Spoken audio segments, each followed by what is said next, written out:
Welcome back to Master Kalog and don't forget to subscribe for more updates. Narito at ating alamin kung paano ang proseso sa paggawa ng pera at ano ang kahalagahan nito at kung bakit kailangan natin mag-produce ng pera. Tanging ang BSP lamang ang may pahintulot at kapangyarihan na mag-imprenta ng salaping gagamitin sa bansa.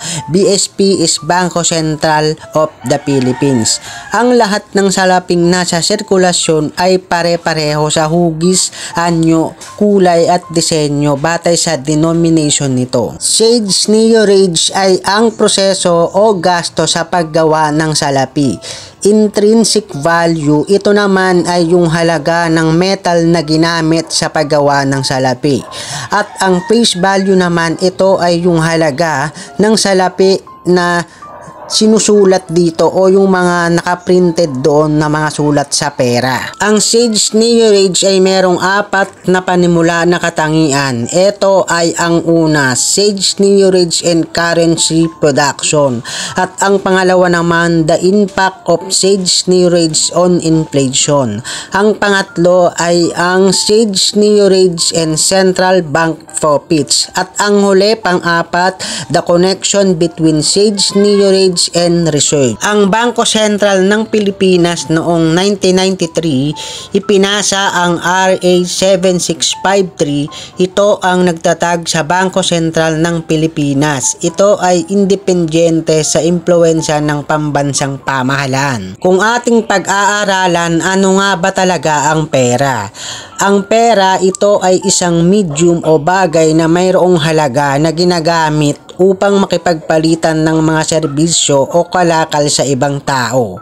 At ano naman ang halaga nito? Bakit kailangan ng tao ang pera upang mapalago ang ekonomiya ng isang bansa at mabili ang mga pangunahing pangangailangan ng bawat mamamayan?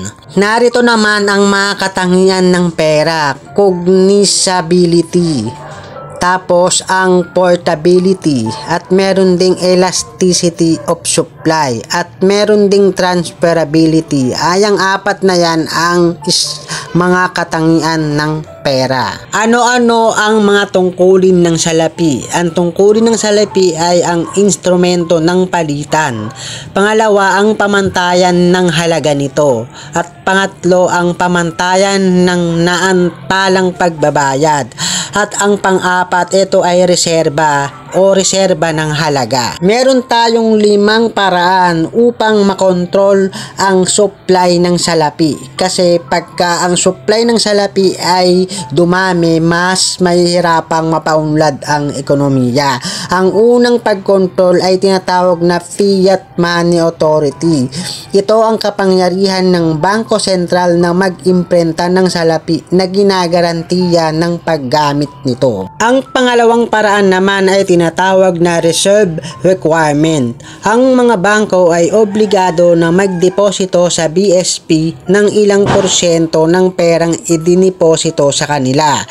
Ang pagtatakda ng reserve requirement ay isang paraan ng pagkokontrol ng supply ng salapi upang maproteksyonan ito ng mga nag-iimpok upang ang kanilang salapi ay maaari nilang kunin anumang oras. Ang pangatlong paraan ay ang open market operation. Ang Bangko Sentral ng Pilipinas ang nagbibili ng bonds ng pamahalaan upang kontrolin ng salapi na nasa sirkulasyon upang lahat ng mga perang nasa sirkulasyon ay mapanatili at ma-circulate ng maayos, kasi kailangan na dapat ang lahat ng mga naimprenta at nailabas na pera ay mag-circulate ito sa pamilihan o open market. Ang pang-4 na paraan, ito naman ay tinatawag na rediscount rate. Pagpapautang ng Bangko Sentral ng Pilipinas sa mga bangko na may problemang pinansyal.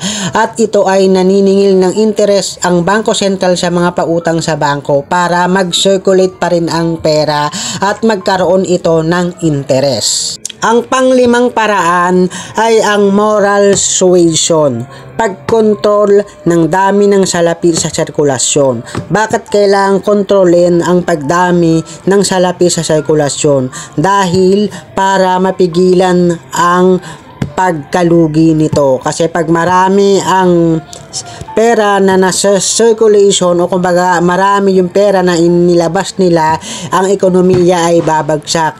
At isa pa, hindi na kailangan ng tao ang bumili sa mga kung saan-sang establishmento, dahil kung lahat ng tao maraming pera, malamang ang mga negosyante ay hindi kikita dahil lahat ng tao ay may kakayahang magnegosyo. Kaya kinokontrol po ang pera para po din sa paglago ng ekonomiya. Take note, the face value of a banknote or a coin or postage stamp, ito ay tinatawag na denomination. Paano nga ba ang proseso ng paggawa ng pera? Narito ang mga step na kailangan nyong malaman. Separation and cutting of cotton. Ang pera ay gawa sa bulak. So, isa-separate po yan at ikakating po yung mga bulak. And then, yung bulak na to ay mixing of paper pulp. Yung bulak na yan is magiging papel yan pagka nilagay na nila sa machine. Then, magiging paper pulp na siya, yung parang himulmul ng mga papel. Then, after that, yung paper sheet na yan is magiging making ano na siya, parang bond paper, paper sheet making na ang gagawin nila. Parang magiging bond paper na siya, pero kakaibang klaseng bond paper po yon. And then after nyan, yung paper sheet na yon ay meron na silang ilalagay na watermark yon. Isasalang sa machine yung paper sheet, and then tatatakan na yun ng watermark kung ano yung mga halaga ng pera o yung kung ano yung mga naka-drawing na mga tao o hayop doon sa pera. At pagkatapos nyan, yung quality control. Yung quality control, ito yung mismong tao na nag-ooperate, kasi yung paggawaan na yan, may ano siya, may mga machine, and then meron ding mga nag-ooperate na tao, kasi para makita kung tama ba talaga yung step by step na mga nangyari after isa lang sa machine. Kaya merong tinatawag na quality control. Ito yung mga tao, tinitingnan yung kwalidad ng gawa. Then after nyan, automatic cutting. Pagka pumasa sa quality control yung mga naisa lang sa machine, after nun, i-automatic cutting yung mga pera of a mother reel. Kasi isang roll yan eh. So, kakat-cut pa yan into 3 smaller reels. Ganun po yung proseso niyan. Hindi po madali o hindi po easy ang paggawa ng pera. And then after nun, yung window in paper. Window in paper, ayan yung nakikita natin sa pera natin na parang salamin, yung parang ano, hologram. Ayan, hologram, iba kasi yung window in paper sa hologram. Yung pagkasunod niyan, yung hologram stripe reels, naman yung parang rolyo nung ano ng ano, pagkakasunod yung parang sako na sinulid na nasa pera. Ayun, hologram stripe reels naman ang tawag do. Yung window in paper, yun naman yung parang nakikita mo pagka itatapat mo sa ilaw, may nakikita kang parang naaninag kang mga tao. Ayun, window in paper naman ang tawag doon. Then next step, yung hologram stripe applied to paper. So kasi kasi nila yan para magkaroon ng design at magkaroon din ng magandang disenyo yung pera na ginagawa nila. Then after nun, mailagay yung mga step na yon, visual inspection na. Tao pa rin yung mag-i-inspection niya, na hindi yung machine. After isa lang yung window in paper, hologram stripe, after nyan isa lang sa machine, visual inspection naman ng tao. Sa computer na po yan ini-inspect. Titignan nila kung tama ba yung pagkakalagay o pagkakasunod-sunod nito, kasi para hindi masabing peke yung ginawang pera. Kaya merong visual inspection na tinatawag. After nyan, automatic cutting na siya. Automatic cutting. After ng automatic cutting, quality control ulit. Kasi bibilangan, ika-count yung pera na mga ilalagay kasi yan sa box. yung pera na mga natapos ng gawin, ilalagay sa box yan. Ibabox din yan, parang kumbaga sa grocery, binabox din yung mga pinamili dito. After matapos gawin yung pera, ibabox din po nila yan bago nila i-distribute o ilabas. Then after nun, quality control ulit kasi inspect yan lahat kung tama ba lahat yung counted ng pera na nailagay doon at yung counted nung mga boxes. Kaya kailangan po na merong quality control ulit. After quality control, packaging. Yan, automatic packaging naman na hindi na sila mapapagod para maglagay sa mga box kasi merong automatic packaging. Automatic na yun maglalagay yun sa mga boxes. So, ang gagawin na lang ng quality control is yung bibilangin yung mga box kung ilan lahat yung mga na boxes na lagyan ng pera.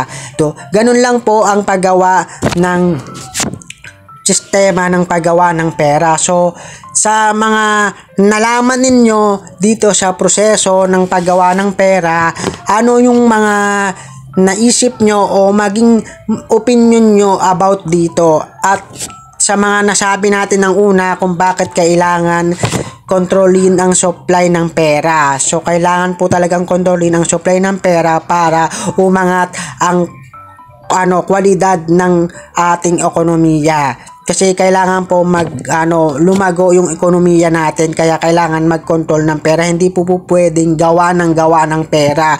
Kasi pag gawa ng pera, yung pera mawawalan siya ng value kasi halos lahat ng tao magkakaroon ng pera, 'di ba? So, paano magsi-circulate? Paano magsusupply ng maayos yung pera? Kaya hindi po basta-basta gagawa ng pera kung hindi naman kinakailangan. Gagawa lang ng pera kung kinakailangan pang dagdagan yung nailabas na nila ng una o na-circulate na ng una. At yun po ay dapat na pinag-aaralan pa po nila sa mga nagtatrabaho sa mga bangko, especially sa Bangko Sentral of the Philippines. Ayan po. So, ano po ang masasabi nyo tungkol sa usaping ito? At ano ang magiging opinion nyo na bakit kailangan kontrolin ang pag-supply ng pera at ano ang kahalagahan nito? Kung ano yung magiging opinion mo at kung ano yung magiging katuwiran mo tungkol sa usapin sa kung paano ang proseso sa paggawa ng pera at ano ang halaga nito para sa bawat mamamayan. Kasi ang pera ay kailangan ng tao. At ano ang magiging epekto nito sa ating ekonomiya pag kulang ang supply ng pera sa ating bansa. Don't forget to subscribe, like, and share. Thank you!